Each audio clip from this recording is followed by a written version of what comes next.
What happens when one of the most famous women in the world sits down for what should be a simple interview and turns it into a complete disaster? In just 32 seconds, a single comment would shatter any chance of a civil conversation and set off a chain reaction that would end with cameras cutting, producers scrambling, and a guest being escorted out of the studio. Anderson Cooper has interviewed presidents, world leaders, survivors of unthinkable tragedies. He has sat across from people in their darkest moments and their brightest triumphs. He knows how to handle difficult conversations. He knows how to ask the hard questions while maintaining respect and professionalism. But on this particular evening, he would face something entirely different. Not someone struggling with tragedy or defending a controversial position, but someone who seemed determined to make the interview about everything except the questions being asked. The studio lights were hot and bright, as they always are. The familiar 60-minute set, iconic in its simplicity.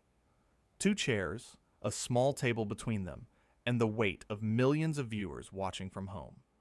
Anderson sat composed, his notes prepared, his questions ready. Across from him sat Meghan, dressed impeccably, microphone clipped to her jacket, makeup perfect under the studio lights. The interview began smoothly enough.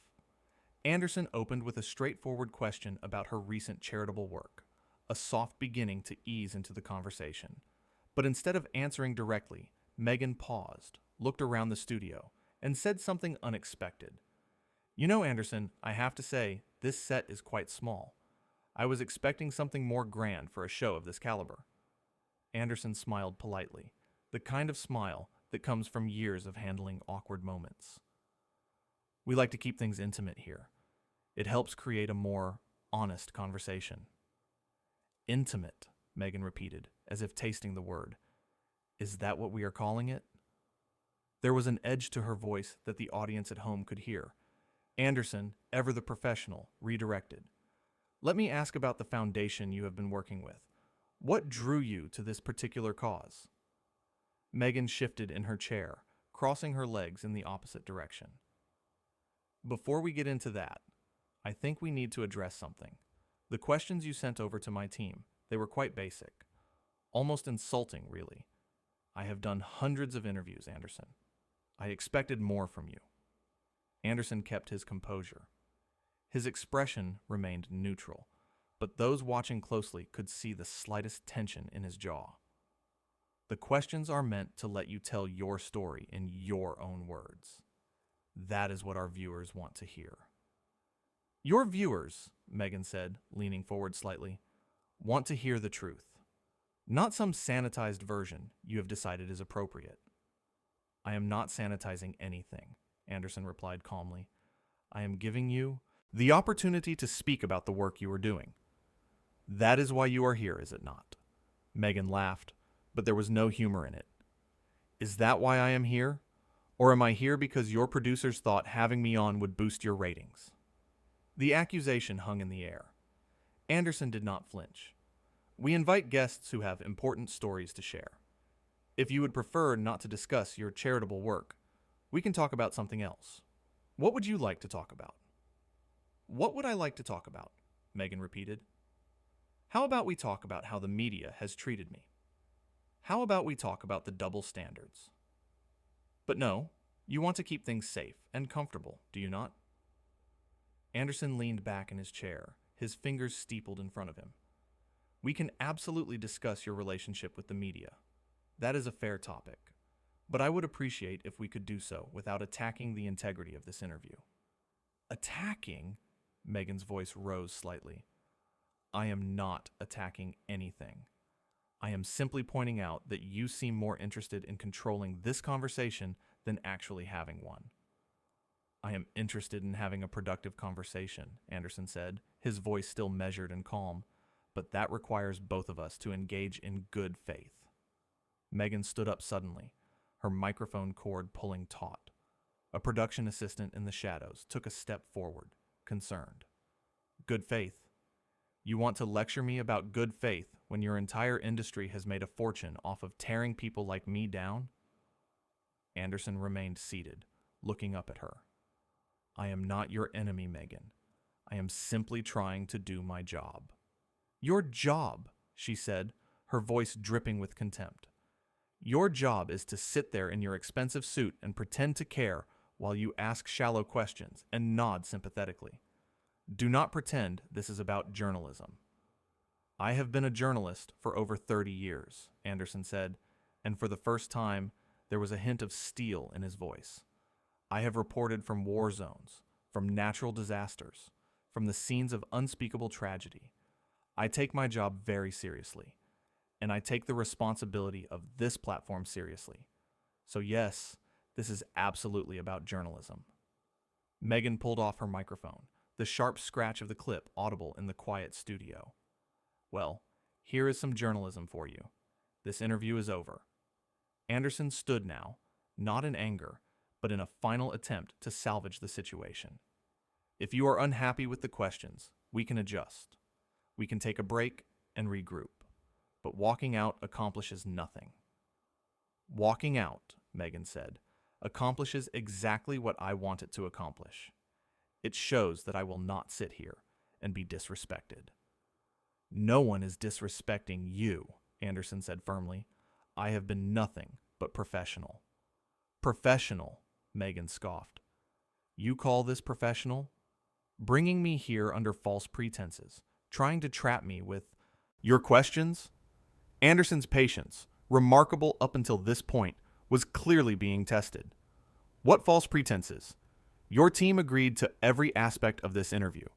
The topics, the format, everything. You knew exactly what this was going to be. I knew what you told me it would be, Meghan shot back. I did not know I would be dealing with someone who clearly has an agenda.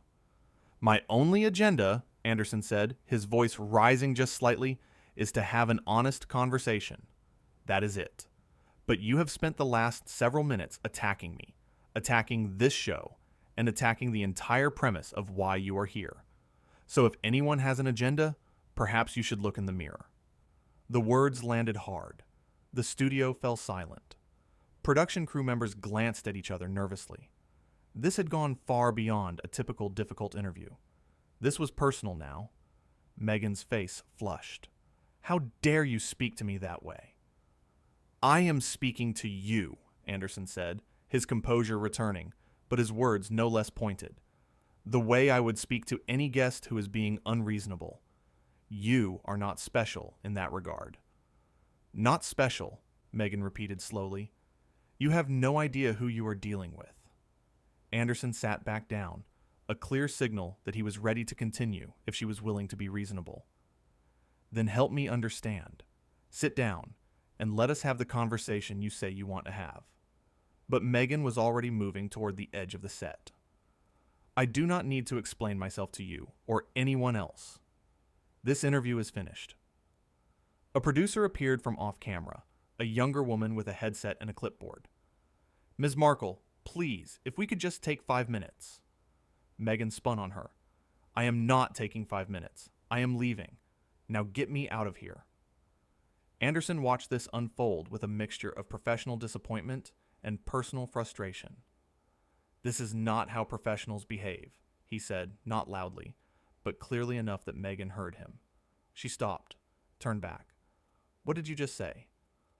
I said this is not how professionals behave. You came here for an interview. You are leaving because you did not like being asked to actually answer questions. That is not professional. That is childish. The insult, delivered calmly but unmistakably, was the final straw. Meghan's face went from flushed to almost crimson. You sanctimonious, self-righteous, pompous excuse for a journalist. You sit here in your little bubble, completely disconnected from reality, and you have the audacity to call me childish? Anderson stood again, and this time his voice was firm, authoritative. I think it is time for you to leave. Oh, I am leaving, Meghan said. Trust me, I am leaving. And everyone is going to hear about this. Everyone is going to know what kind of person you really are. They are going to know what kind of person you are, Anderson countered. Because all of this is on camera. Every word, every accusation, every insult. So yes, please tell everyone. Let them see for themselves. Meghan grabbed her bag from beside the chair, nearly knocking over the small table in the process. You have not heard the last of this. I am sure I have not, Anderson said dryly. 2 security personnel had appeared now, not threatening, but present. The producer tried one more time.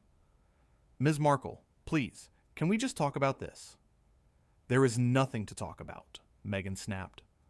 I was promised a respectful interview, and instead I got ambushed by someone with an axe to grind. Anderson, still standing by his chair, shook his head slowly. The only person who came here with an axe to grind was you. I asked you basic questions about your charity work. That was it. Everything else, all of this, came from you. Basic questions, Meghan mocked. You would not know a real question if it hit you in your smug face. The producer put a hand on Meghan's arm, gently guiding her away from the set. Let us go this way, please. Meghan yanked her arm free. Do not touch me. The security guard stepped closer, and the producer backed off, hands raised in a placating gesture. No one is touching you. We are just asking you to come with us so we can sort this out privately. Sort this out? Meghan's voice echoed in the studio. There is nothing to sort out. This man is a disgrace. This show is a joke, and I will make sure everyone knows it. Anderson, watching this spiral completely out of control, made a decision. He turned to the camera operator. Cut the cameras. The camera operator looked to the producer, who nodded reluctantly. The red recording lights blinked off. But Meghan was not done. Even with the cameras off, she continued. You think turning off the cameras makes this go away? You think you can just erase what happened here? What happened here, Anderson said, his voice tired now, is that you came into the studio with a chip on your shoulder, and you have spent the entire time trying to pick a fight. I do not know what you were hoping to accomplish, but congratulations. You have succeeded in making yourself look exactly as unreasonable as you claim everyone else makes you out to be. The words were harsh, harsher than Anderson typically allowed himself to be, but the frustration of the last 20 minutes had clearly taken its toll. Meghan pointed a finger at him.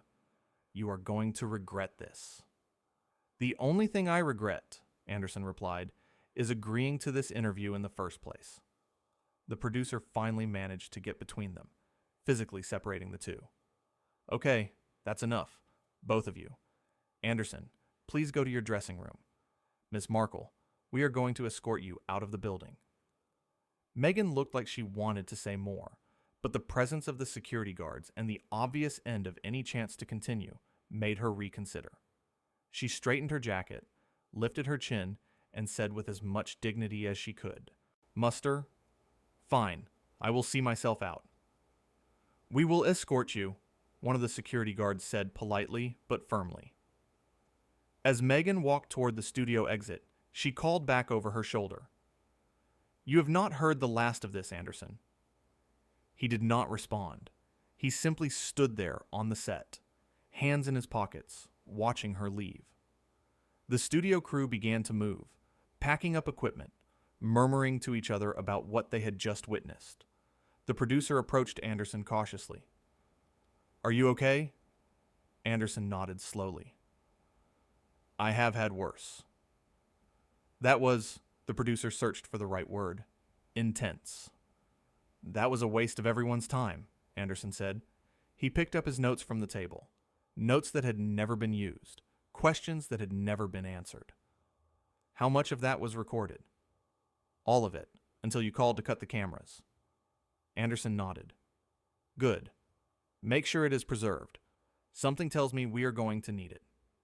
As he walked off the set, the studio slowly returned to its normal rhythm. Crew members discussed what they had seen, already knowing this would be a story they would tell for years. The interview that never was. The guest who imploded.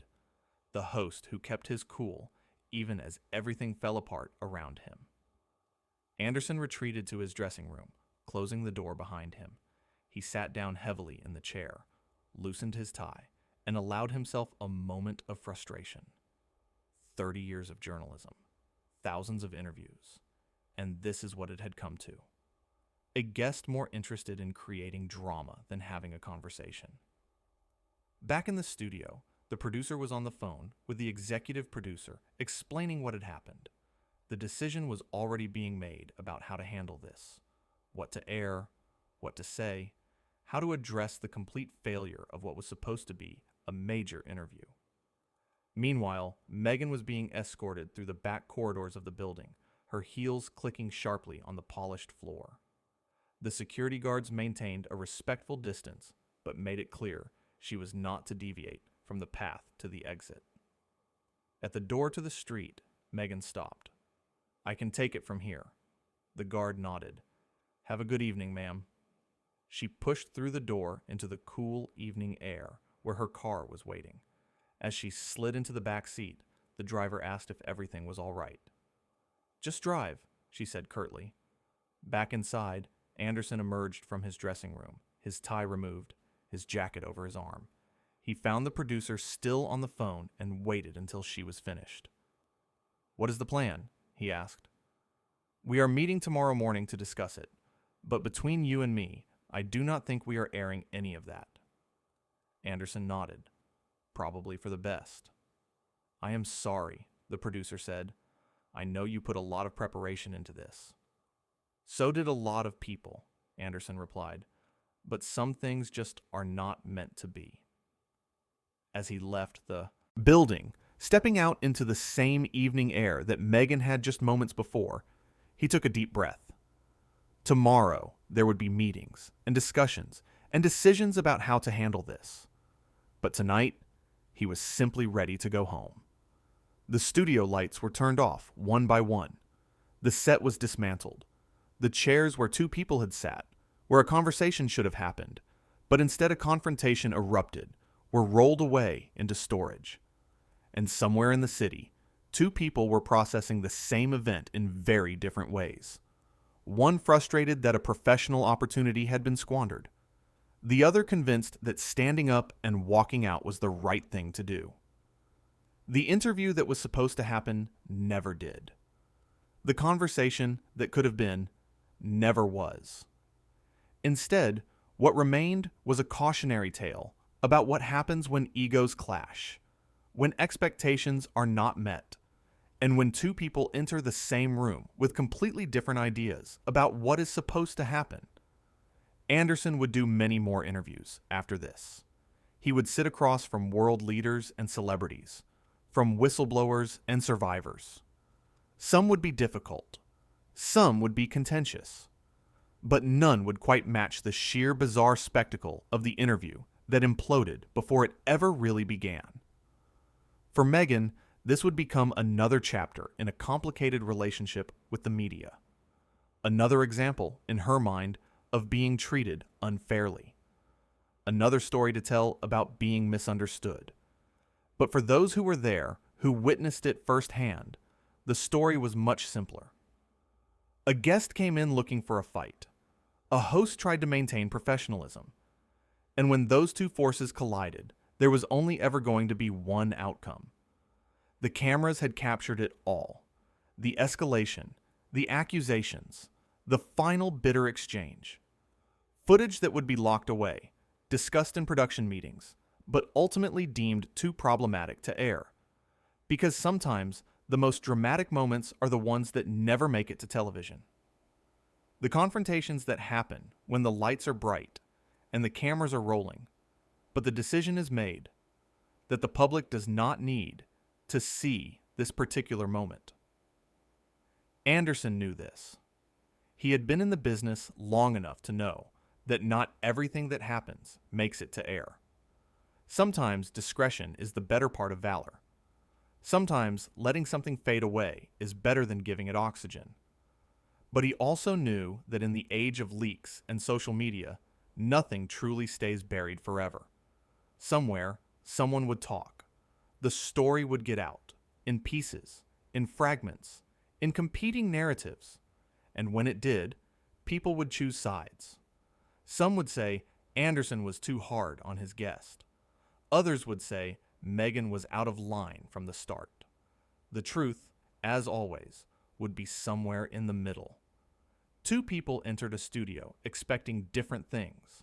One expected tough but fair questions and a chance to share her perspective. The other expected a professional interview about charitable work and current projects. What actually happened satisfied neither of them. In the end, the only winners were the crew members who had a story to tell at dinner parties. The only losers were everyone who had worked to make the interview happen, and the audience who would never get to see what could have been a fascinating conversation. The studio was dark now, empty and quiet. Tomorrow it would be filled again with new interviews, new guests, new conversations. The cycle would continue as it always does. But for one evening, it had been the site of something rare in television, a complete and total meltdown. A guest and host unable to find any common ground. A conversation that never happened, and an interview that would be remembered more for what went wrong than for anything that went right. Anderson would reflect on it in the coming days, wondering if there was something he could have done differently. A different approach, a different tone, a different question that might have changed the trajectory. But deep down, he knew the truth. Some interviews are doomed from the start. Some guests come in with an agenda that has nothing to do with the questions being asked. And sometimes no amount of skill or experience can save a situation that was broken before it began. The lights of the city twinkled outside the studio windows. Life went on, as it always does. Another day, another drama, another moment that would fade into memory. But for those who were there, who saw it happen, who watched a simple interview turn into a complete disaster, it would be a story they would never forget. The night Meghan Markle walked into the 60-minute studio and walked out 32 minutes later, leaving chaos in her wake and a veteran journalist shaking his head in disbelief. What was supposed to be an interview became a spectacle. What should have been a conversation became a confrontation. And what could have been an opportunity for understanding became just another example of how quickly things can fall apart when two people refuse to meet in the middle.